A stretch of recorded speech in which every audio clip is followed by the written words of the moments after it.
আমাদের আশেপাশে কত রকমের অদ্ভুত রং বেরকমের মানুষ থাকে, তাই না? তাদেরকে দেখে চেনা বড়ই দায়। ভালো নাকি মন্দ কিছুতেই বোঝার উপায় নেই। আসলে সময় হলে সবার চেহারাটাই বের হয়ে আসে, তারপরেও সেটা তো সময় সাপেক্ষ। এর ভিতরে যদি দুর্ঘটনা ঘটে যায় তখন তো আর কিছুই করার থাকে না। তো ঘটনা হয়েছে কি, আমাদের বাসায় একটা নতুন ভাড়াটিয়া এসেছিল। তো সেই ভাড়াটিয়া মোটামুটি ভালোই বড়লোক বলাই যায়, কারণ তাদের ভাবসাব এমনটাই ছিল। তো আমরা আসলে জানতাম না ব্যাপারটা কি। তাদের একটা বাচ্চা ছিল, তো তাদের বাচ্চাটা হচ্ছে মাদ্রাসায় পড়বে। তো বলছিল আমরা হাজব্যান্ড ওয়াইফ থাকতেছি, আমাদের একটা বাচ্চাও আছে, আমরা কয়দিন পর ওকে নিয়ে আসবো। তো এর ভিতরে ওনারা 1 মাস মতো ছিল, তারপরে বলল যে আমার ওয়াইফ অসুস্থ, তো ওকে আমি হচ্ছে ট্রিটমেন্ট করাতে নিয়ে যাচ্ছি। তো এটা বলে ওনারা বাসা থেকে যায়, বের হয়ে যায়। এরপর 2-3 দিন হয়ে গেছে, এর ভিতরে খবর আসে যে এই বাসায় যে ছিল সে নাকি অনেকের টাকা মেরে দিয়ে চলে গেছে। তো ওনারা যখন থাকতো তখন আমাদের কাছে একটু সন্দেহ লাগতো, মাঝে মাঝে লোকজন আসতো, এসে ওনাদের বাসায় বসতো। তো আমার কাছে প্রথমেই কেমন যেন সন্দেহজনক লাগছিল। আমি বলছিলামও কয়েকবার যে এই ভাড়াটিয়া সুবিধা লাগতেছে না।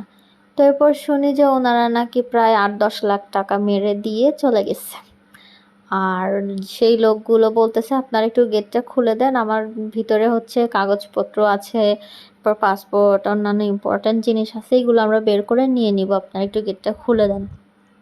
বাট আমাদের যে বাড়িওয়ালা আর কি টেক কেয়ার করে বাসাটার, তো সে হচ্ছে দেয়নি চাবি, বলছে দেরি আছে, এটা এখন খোলা যাবে না। উনি আবার ওনারা চলে যাওয়া 2-3 দিন পরই হচ্ছে এক্সট্রা করে আরেকটা তালা দিয়ে দিয়েছিল, যাতে এসে খুলে না নিয়ে যেতে পারে।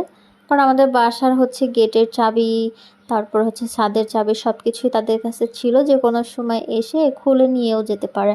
আর ওই টাইমটাতে আমি একদম বাসায় একা ছিলাম, কোনো ভাড়াটেই ছিল না। তো ভীষণ আতঙ্কেও ছিলাম এসব বিষয় নিয়ে। এরপর ওনারা যখন ছিল তখন ভালোই ব্যবহার করছিল, এমন প্রিটেন্ড করছিল যে ওনারাই বাসার বাড়িওয়ালা। মানে আমাদের কাছে না, আমরা তো জানি ওনারা ভাড়াটিয়া, যাদের কাছ থেকে টাকা মেরে দিছিল তাদের কাছে আর কি এরকম প্রিটেন্ড করেছিল যে ওরা হচ্ছে এই বাসার বাড়িওয়ালা। আর কি একটা প্রজেক্ট নাকি সরকারি প্রজেক্ট আছে, যেটাতে আপনি অল্প টাকা দিলে আপনার কাজটা বড় আকারে করতে পারবেন, এরকম কিছু আর কি।